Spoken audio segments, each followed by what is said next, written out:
अभी तो ठीक था। रूह सब सुनती है। जी हाँ, वो सुनती है। रसूलुल्लाह ने फरमाया, जब इंसान को कब्र में रखा जाता है और लोग पलट कर जाते हैं तो वो उनके जूतों की आहट तक सुनता है। बुखारी शरीफ। मोमिन रूह उस वक्त सुकून और नूर महसूस करती है। उसके आसपास रहमत के फरिश्ते मौजूद होते हैं। वो उसके साथ ऐसे पेश आते हैं जैसे किसी मेहमान के साथ पेश आया जाता है।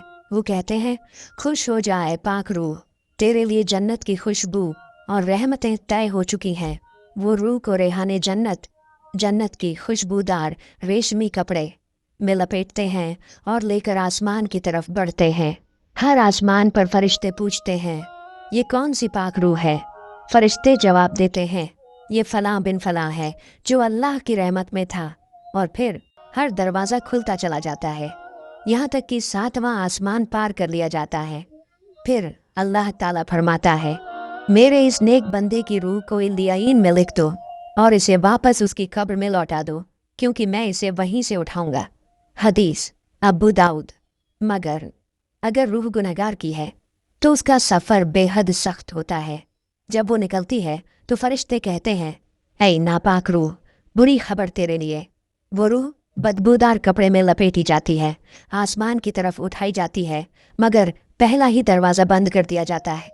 हर दरवाजे से सख्त आवाज़ आती है, इस रूह को ऊपर मत आने दो।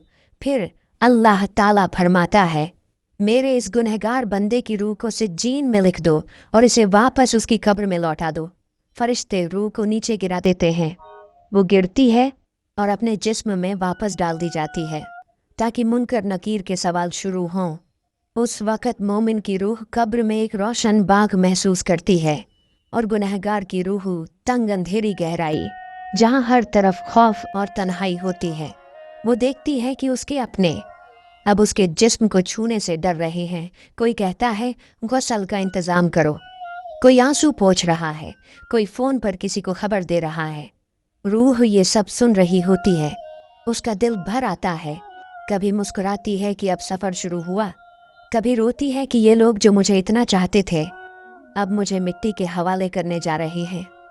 जब रूह का जिस्म गुस्ल के लिए रखा जाता है तो फरिश्ते इर्द गिर्द मौजूद रहते हैं। रहमत के फरिश्ते कहते हैं, नरमी से धोना, ये अब अल्लाह का मेहमान बनने जा रहा है। मोमिन का जिस्म ऐसा लगता है जैसे फूलों की तरह नरम हो गया हो।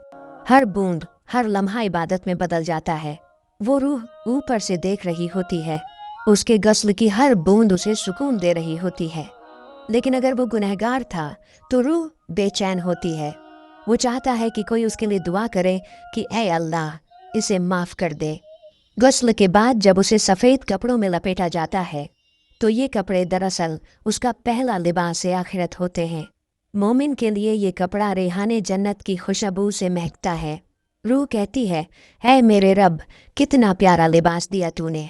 काफिर या गुनहगार की रूह के लिए ये कपड़ा भारी लगता है, बदबूदार लगता है, क्योंकि अब वो दुनिया की नहीं बरजक की कैद में जा रहा होता है। जब लोग जनाजे को उठाते हैं तो रूह अपने जिस्म के ऊपर मंडरा रही होती है। वो देखती है कौन उसे कांधे पर ले जा रहा है, कौन उसके लिए रो रहा है और कौन पीछे रह गया है जो उसके जाने पर भी गाफिल है। रसूलुल्लाह ने फरमाया, जब जनाजा उठाया जाता है और अगर वो नेक इंसान है तो वो कहता है, मुझे जल्दी ले चलो, और अगर वो गुनहगार है तो वो कहता है, मुझे कहाँ ले जा रहे हो। बुखारी शरीफ। मोमिन की रूह अपने जनाजे के साथ खुश होती है। उसके साथ फरिश्ते भी सफ में चलते हैं। हर कदम पर रहमत बरसती है।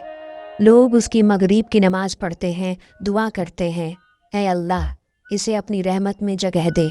जब जनाजा कब्रिस्तान पहुंचता है तो रूह आखिरी बार अपने घर, अपने अहबाब, अपनी यादों को देखती है।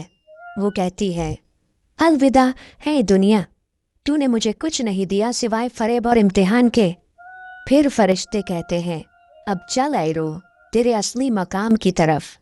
और वो अपने जिस्म की तरफ लौटती है जहाँ कब्र का सफ़र शुरू होने वाला होता है। रसूलुल्लाह ने फरमाया, जब मोमिन को कब्र में रखा जाता है तो कब्र उससे कहती है, ऐ नेक रूह, तू मुझ पर से गुजर, मैं तेरे लिए बाग बन जाऊंगी। तिरमिजी शरीफ। उसके बाद मिट्टी का पर्दा गिरता है और हर तरफ खामोशी छा जाती है। अब ना रोने वालों की आवाज़ पहुंचती है, न दुआओं का शोर, बस फरिश्तों के कदमों की आहट और रूह का नया सफ़र। कब्र की दुनिया में मिट्टी की आवाज़ें, लोगों के जाने की आहट और फिर मौत की खामोश दुनिया।